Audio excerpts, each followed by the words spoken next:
Chapter 21, Country Road near Knife River. Truckee nestled his F-250 behind an old grain silo on a minimum maintenance road within eyeshot of the bridge. Casey looked at the bridge through binoculars but didn't see any approaching headlights. Want a stick of juicy fruit? Casey slid a piece toward Truckee. I'm good, but thanks for the reminder. Truckee lifted a can of chewing tobacco out of his front pocket and packed it by flicking his wrist. I can't believe I'm popping your stakeout cherry tonight. Want a beer? Truckee snapped the lid back on the portable cooler wedged between their seats. Not right now. Casey added the gum to the two pieces he had in his mouth. The fruity flavor of the gum battled with the peppermint smell of Truckee's chew in the enclosed cabin. I did some surveillance training in my program at Temple, but you're right. This is my first official stakeout. What are we looking for again? One of the farm owners next to the park on this side of the river is a retired federal agent. He's the one that told me about the late shifts at the oil site, and he said he spotted a pickup truck with Rebel Resources LLC on the side of it. Casey thought about his heated exchange with Hondo earlier. He felt bad for not being more receptive to Hondo's Buffalo Man idea. But what was I supposed to say? Casey wondered. I guess I should have handled it better, and I owe him an apology. Not sure if I said it the other day. Truckee cracked open a beer. But I'm sorry you lost your brother. That sucks big time, and I didn't mean to pressure you into talking about it. Thanks, Truckee. I didn't feel any pressure. Truth is, it's probably good I talked to someone about what happened. Get it off my chest, you know? True. You don't want to hold that in or you'll have ulcers lined up and down your internals from your esophagus to the tip of your lower intestines. So what happened? Casey took out his wad of gum and put it in an empty wrapper. Dude, if it's too much, we can shelf it. It's okay. I haven't talked about this to anyone since the funeral. Here, this always helps. Truckee cracked a beer open and passed it to him. Casey took a long drink. My brother was a few years older than me, and he followed in my father's footsteps. Became the youngest FLETC certified permanent law enforcement park ranger in the history of the National Park Service. Scored a sweet assignment up at Voyageurs National Park in northern Minnesota. I've been there before. Definitely God's country up there. Casey nodded. My brother, Nolan, got to drive boats all around the lake, checking on campers and wildlife throughout the summer. Did the same thing in winter except with snowmobiles. He loved it. And of course he was a rock star. Everyone in the department wanted Nolan around, and we all knew he would rise fast in the Park Service. So what happened? It was during my summer break last year, ahead of my senior year. Nolan had a week off in August and invited me to go camping with him at a remote part of the park. We had a blast, just the two of us with no cell reception, camping under the stars. Weather was hot during the day and cool at night. We fished for walleye all day to feed our bellies and drank bourbon all night to keep us warm. Casey set the beer in the cup holder. 2 days before our time was up, Nolan got a call from work on his satellite phone and said he had to return a day early to help with something. Me, being the bad influence I was on him, I told Nolan if he was leaving early, we needed to end the trip with a bang. Told him he couldn't leave until we finished all our whiskey. We drank late into the night, way too much booze and way too late. Nolan kept trying to crash in the tent and I was the annoying younger brother pushing him to keep on. Sounds like something I would do. We only had one boat out there, so Nolan said he would take it to work early in the morning before sunrise so he can make it in time. Then he told me he'd come back after work, give me the day to myself. I woke up late, the sun already halfway across the sky. Hung over with a split headache.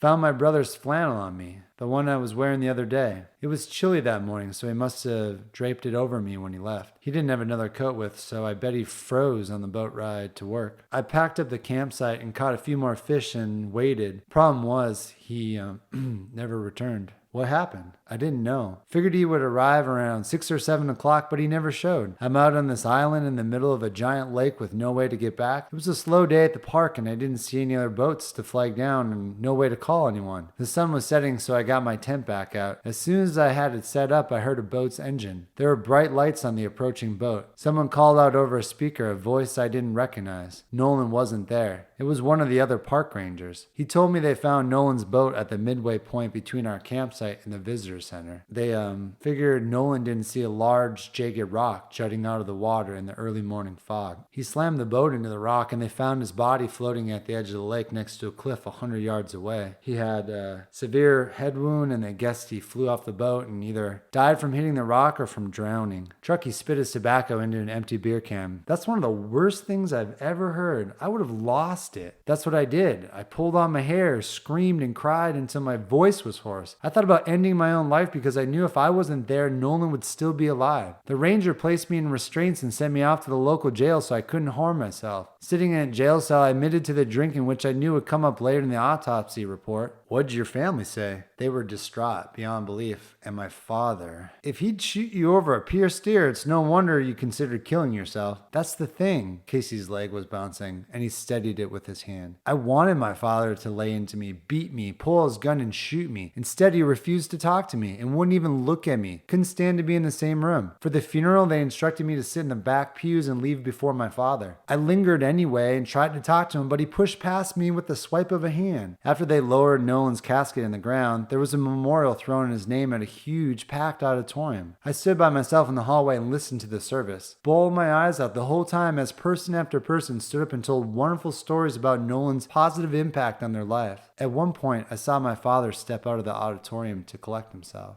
I ran up to him and told him I was sorry. From the bottom of my heart, sorry. He looked up at me with hatred in his eyes. I've never seen pure hate like that in someone's eyes. Do you know what he said? You gotta just tell me. I'm literally on the edge of my seat here. He said he wished it was me in the ground, not Nolan. Casey's voice cracked. That was the last conversation I had with my father. He wished it was me dead instead of his favorite son. Truckee scratched his brow and spit his chew. That's some Dr. Phil level stuff right there. Heavy, for sure. I'm guessing you continue to pursue the park ranger thing in your brother's honor and maybe to get in your father's good graces again? Am I right? Casey stared out at the cloudy night sky that brought with it the first signs of fog. The country road over the bridge remained dark. Something like that, but I'm conflicted about it since I feel like I'm not half the man my brother was, and I sure as hell don't want to follow in my father's footsteps. So don't then. Truckee placed his spitter in a cup holder and opened another beer. Besides, everyone knows working in the same organization as your father is like going to the company bathroom at the same time as your boss. Casey didn't take the bait. He let the silence hang for a few seconds. Then curiosity overcame him. Okay, fine. I shouldn't indulge you, but why is that? You're rolling the dice. If you both go urinals, you risk awkward conversations and dick size checks. If yours is bigger, don't expect that urine bonus to be any larger than a little smoky sausage. But worse, if one of you has to take a dump, sure. If it's you in the toilet, you can always pretend you're having a slow push and wait for him to leave. But if it's your boss on the shitter and he lets loose, now you're not just his employee, you're like family. You now know his bowel movement, noise, and flow. Casey couldn't fight back a laugh. You're killing me here. And don't think for 1 second he doesn't know you're still in the bathroom. Sure, you can run for the hand dryers and hope they have the ones that sound like industrial car wash dryers, but that only gets you so far. Now you're running for the door and it sounds like a pet man full of tubas is playing the Star Spangled Banner and it's coming out of your boss's asshole. Casey put his hand on the dashboard to prevent keeling over with laughter. You know I can't unhear the things you say to me. Listen up good, Big C. These are golden nuggets, little golden poop nuggets shooting out of your boss's butt. Casey snickered. Seriously though, what you're doing now, this bounty hunter thing, fugitive recovery agent, sorry, this FRA of America thing is way more exciting, pays better, and has a bigger impact in the grand scheme of things. From what you told me of your brother so far, there's no way he wouldn't want you to pursue this opportunity. You're made for this, and I even thought of a song you can play when you're taking down bad guys. Which song? Listen up, Buttercup. Truckee pushed play on his dashboard. The song was Renegade by Styx, a song Casey recognized but didn't know the words to. It started with an eerie a cappella part with a bass drum beating in the background. When the electric guitars kicked in, Truckee flashed him double rock-on signs with his hands and then played air guitar. Casey tapped his toe. The lead singer was singing about a heavy-handed lawman coming down to get him, an ode to the reach of the bounty hunter and the end of a fugitive's escape. As the song ended, Casey looked over at Truckee. I admit, the song is bop, especially if I pursue this career. You need to fire this up on a boombox and play it while you're chasing these fugitives around the prairies. Combine that with your own little shtick, like a larger-than-life rocker, chasing down skips and making up songs about it. Funny you mentioned that. Casey hadn't planned to tell Truckee or anyone else about what had happened earlier, but it's a long story, but I met this old Native American guy that lives next to the park. His name is Hondo Killdeer, and he's the retired agent I was mentioning earlier. I've gotten to know him through this thing that happened the other day at the park. Anyway, he's been showing me some fighting techniques, and now he's trying to get me to wear this ridiculous buffalo helmet. It's got horns coming out of it and everything. He said if I wore the helmet with the vest and clubs, I could become some sort of symbol to warn off criminals. Even called me Buffalo Man. Holy shit. Truckee punched his shoulder. And you're just telling me this now? Damn, I thought we told each other everything. I never agreed to that. Dude, you have to do it. Buffalo Man is badass. This guy sounds like a Native American version of Yoda. When can I meet him so I can get my own buffalo helmet? More like Mr. Miyagi in Karate Karate Kid. Has he made you eat any flies or wash his car in a Borat mankini? You must be thinking about the dream you had last night. Chucky laughed. Buffalo Man. He hummed a melody. Do do do do do do do do do do do do. Song lyrics are floating up in my head. This is great. Glad you liked it. Wait, what's that? Casey saw a beam of light cutting through the fog past the bridge. Several more lights followed. Just act natural. We're just two guys out drinking beer on a country road. It's more normal than you think around here. Casey looked through his binoculars as the vehicles reached the bridge. 3 pickup trucks. Hard to make out the faces. The last one has writing on the side of the door. We're looking for rebel resources. Put the binoculars down and concentrate on the drivers. Yeah, but what if... Just do it. Trust me. Take a drink of beer, too. Casey lowered his binoculars and took a sip of beer. The caravan sped past them. He didn't recognize the first 2 drivers. The driver of the last truck glanced their direction. That last driver could be him, but I'm not sure. Did he see us? Doesn't matter if he did. Just take another drink and see if you can spot the tags. First 2 pickups are F-150s. The last one's a white Dodge Ram. Can't see the tags. It's too foggy. How soon should we follow? Wait until they turn at the main road. See which way the Dodge goes. Truckee shifted into drive. You think it's him? It could have been, but I don't know now. First 2 trucks went left, the Dodge went right. Truckee pulled his truck onto the road and kept his lights off until they reached the main highway. Biggest thing on surveillance is you don't want to seem out of place. You want to blend in. Give him some distance, but don't let him get away. Don't make any erratic movements either. How did a truck driver become the CEO of surveillance? Casey saw the Dodge merge into the fast lane as he took the cut-across bridge toward the Shop and Drop Mall. Let's just say I have a bit of a shadowy background I can't talk about. Truckee moved into the fast lane, following at a distance. What do you mean? Casey glanced at him. Way beyond your security clearance level and need to know, buckaroo. Now focus. Looks like he's turning left on the highway heading up to the northeast Choke Cherry. In the direction of Spillway Corridor.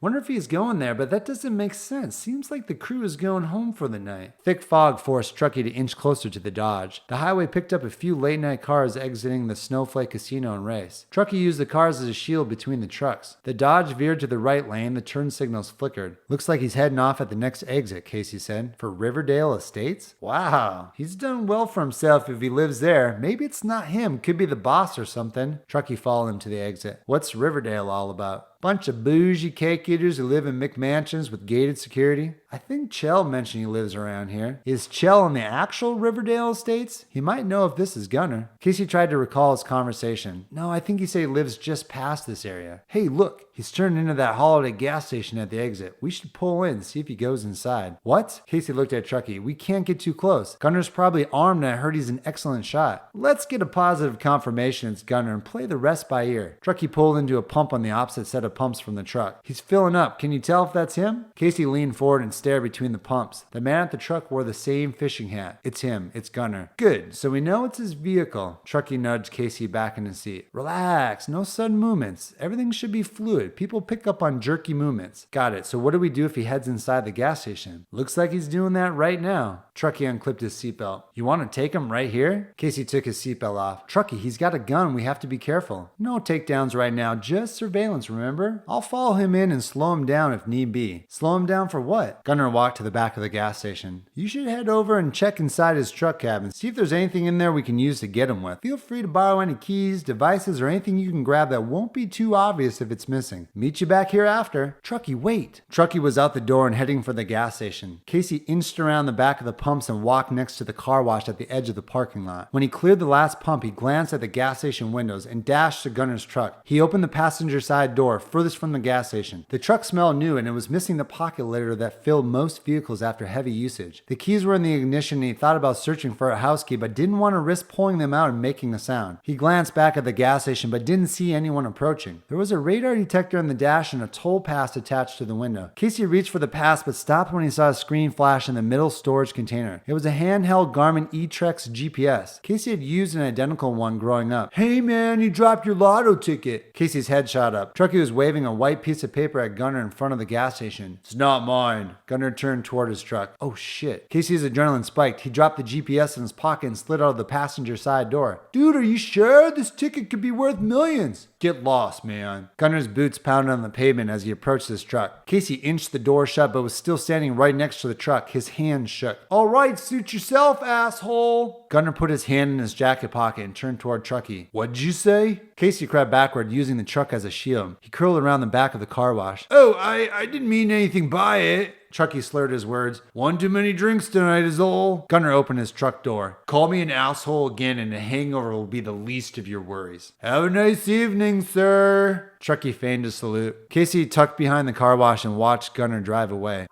Truckee whistled and they met back at the truck. You get anything? Truckee put his vehicle into drive. Grabbed a GPS. Casey took the Garmin out of his pocket. Looks like it has a bunch of points around North Dakota plotted on it. Nice work. You too, with the lotto ticket. Thought he was going to spot me. He almost did. Truckee followed Gunner at a distance through a residential neighborhood to a security gate and parked on an adjacent street. There was a security guard the size of a small elephant wedged in a telephone booth, sitting in a lighted stall at the entrance. Gunner waved to the guard and entered a code on a panel. The gate opened and the truck disappeared inside. Hurry, stand up on the back of the truck bed with your binoculars, Truckee said. See if you can see what house he pulls into. Casey jumped up on the truck bed and trained his binoculars on the red taillights of Gunner's Dodge. 1, 2, 3, 4... 5. He returned to the truck's cabin. 5th mailbox on the right. Truckee turned his truck around. Nice work tonight, Buffalo man. See if you can learn anything from that GPS and then we should come back before the crack of dawn to see where Gunner goes. Sounds good to me, but you know you don't have to do all this for me. You're right. So how about this? Truckee pulled back onto the highway. I'll make it worth my while. If we take this guy down together, we split the loot 60-40. Works for me, but I'm definitely willing to go 50-50 with you. Oh, I meant I would get the 60. Truckee hit play on his dashboard and they listened to Renegade on loop the whole way back to Birch Bark Campground.